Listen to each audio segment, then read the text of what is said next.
De retour de vacances, regardez ce visage bien bronzé et cette peau délicieuse.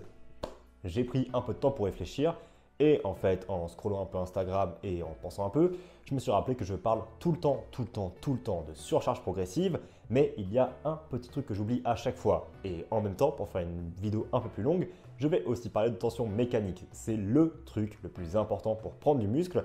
Et pareil, je le dis, mais je ne l'explique pas vraiment. Qu'est-ce que la tension mécanique? Comment vraiment faire de la surcharge progressive? Je vais expliquer ça de la manière la plus simple possible et avec un peu d'humour si j'y arrive. Ok, la surcharge progressive, c'est l'un des piliers de la prise de muscle. C'est essentiellement juste augmenter le poids au fur et à mesure du temps, ce qui permettra à tes muscles de s'adapter au stimulus que tu leur donnes. Donc ça peut être ajouter du poids, des répétitions, et à chaque fois, j'utilise l'analogie de Milo des Crotons, un grand mythe grec d'un mec qui portait un veau sur ses épaules tous les jours en allant au village, et au fur et à mesure que le veau devenait de plus en plus grand et prenait du poids, comme il faisait toujours l'aller et l'aller-retour à son village, bien, il a fait de la surcharge progressive parce que chaque jour, le veau prenait des kilos et des kilos et des kilos, et à un moment, il soulevait une vache entière. Je ne vous dis pas de soulever une vache entière, je ne pense pas que vous serez capable, mais ça va permettre de vous démontrer que le meilleur moyen de prendre de la force et du muscle, c'est d'avoir un stimulus qui augmente petit à petit au fur et à mesure du temps. Mais il y a un problème que Milo ne prenait peut-être pas en compte non plus, c'est que la surcharge progressive est extrêmement dépendante de plusieurs facteurs, comme par exemple la largeur de ta prise, la positionnement de ton corps, la machine, la barre que tu utilises, ton état mental, ton hydratation, ton sommeil. Il y a trop de trucs qui permettent d'influencer la surcharge progressive, alors il faut faire attention à ne pas faire certaines erreurs. Mais avant de parler de ça en détail, je veux parler de tension mécanique. Prenez le temps de réfléchir à tout cela avant que je vous donne la réponse gratuitement. Ok, le terme tension mécanique peut paraître extrêmement complexe, et en fait, quand on parle de muscle, c'est la chose la plus importante pour prendre du muscle. Je dis souvent généralement à mes amis et à mes proches que le muscle n'est pas détruit et reconstruit, ce qui est une idée reçue que le muscle, tu le déchires et il se reconstruit plus gros.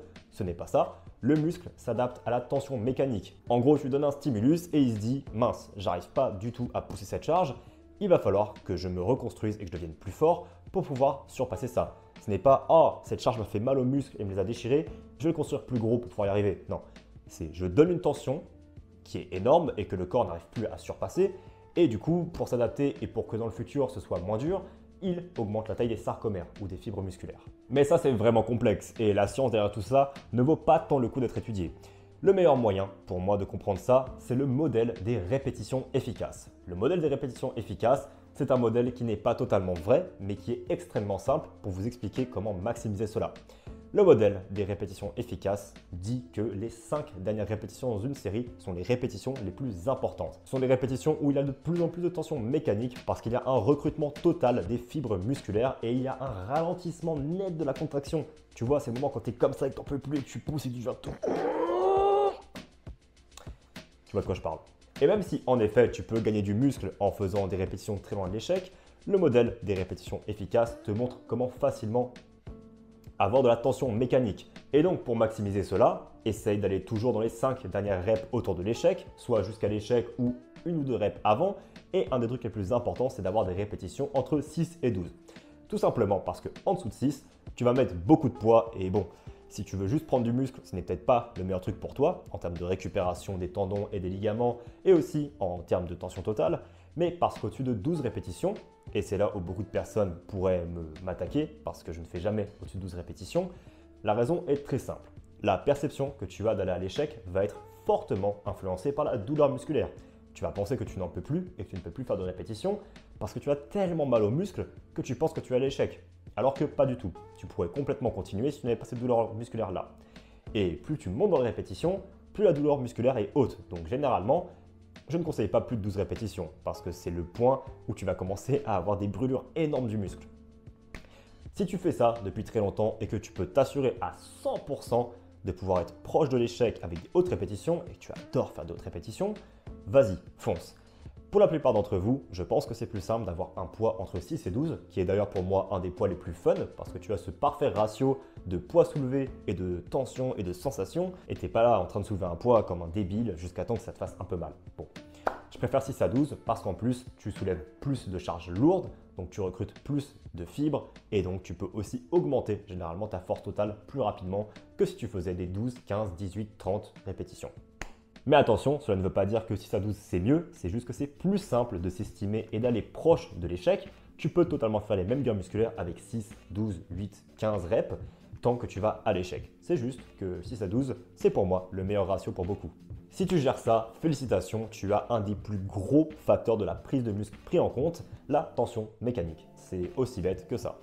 Maintenant, revenons au sujet principal de la vidéo, la surcharge progressive. Le problème avec la surcharge progressive, comme j'ai dit, c'est que c'est influencé par beaucoup trop de facteurs psychologiques, physiologiques, positionnement, biomécanique, beaucoup de choses influencent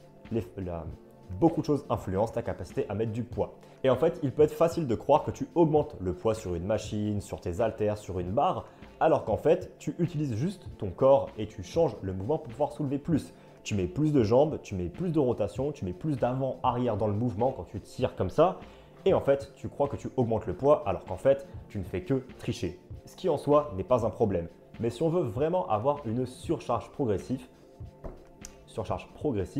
on veut idéalement avoir les mêmes conditions pour chaque série qu'on fait. C'est-à-dire la même position des coudes, le même positionnement des pecs sur la machine, tout. Il faut que tout, idéalement, soit de la même manière. Ce qui est bien sûr extrêmement complexe, mais idéalement, c'est ce qu'on voudrait avoir pour minimiser justement cette fausse idée de progrès alors que tu es juste en train de tricher. Ce qui en soi n'est pas si grave, mais du coup, tu pourras atteindre un plateau et tu pourrais te fausser sur l'idée que tu progresses alors que pas du tout. C'est pour ça que je dis toujours que les machines sont extrêmement intéressantes parce que les machines te permettent de reproduire à quasiment 90% voire 99% la position dans laquelle tu fais tes séries. Il suffit de l'apprendre et de la réappliquer à chaque fois. Tu peux mettre avec le siège exactement le chiffre où tu le mets. Tu peux tout gérer pour toujours avoir la même chose. Ne négociez pas sur cela. Ça peut paraître chiant, je sais, et c'est pour ça que je dis que les machines sont mieux.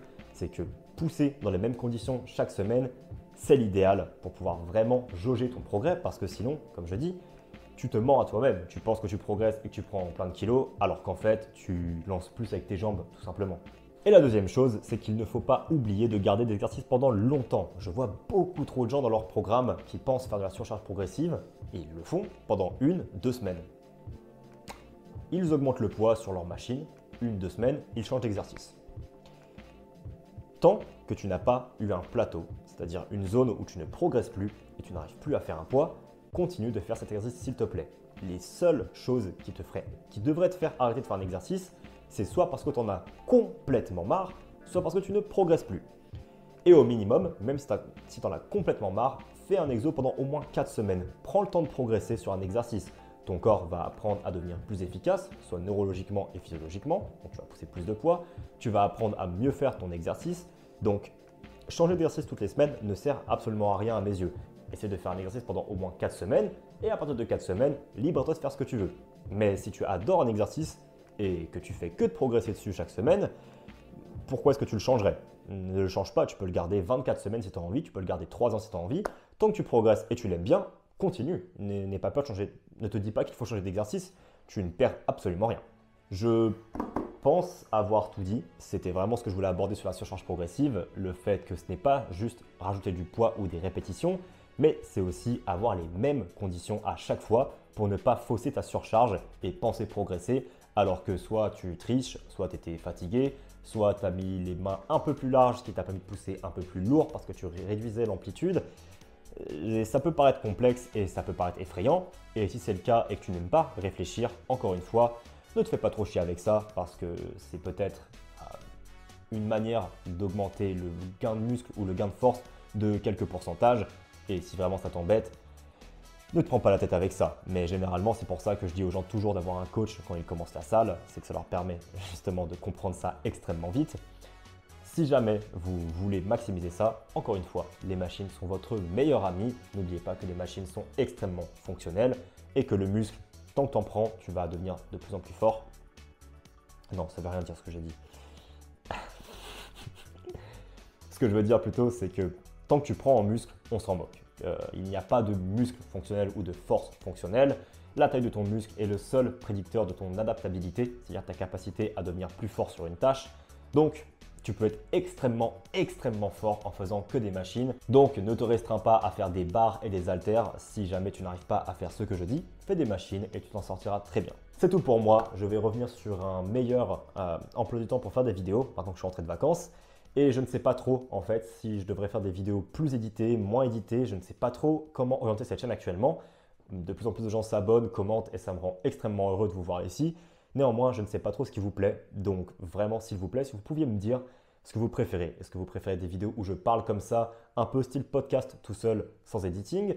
Ou est-ce que vous préférez quelque chose d'interactif où je mets des montages de moi qui va à la salle, des petits zooms par-ci par-là? Je ne sais pas ce que vous préférez et honnêtement, je suis un peu perdu parce que j'ai l'impression que mes vidéos qui marchent le mieux sont celles que je n'édite pas. Donc je me dis que peut-être c'est le format qui vous convient le mieux. Donc si vous pouvez me dire, ce serait super sympa et je vous souhaite une excellente journée.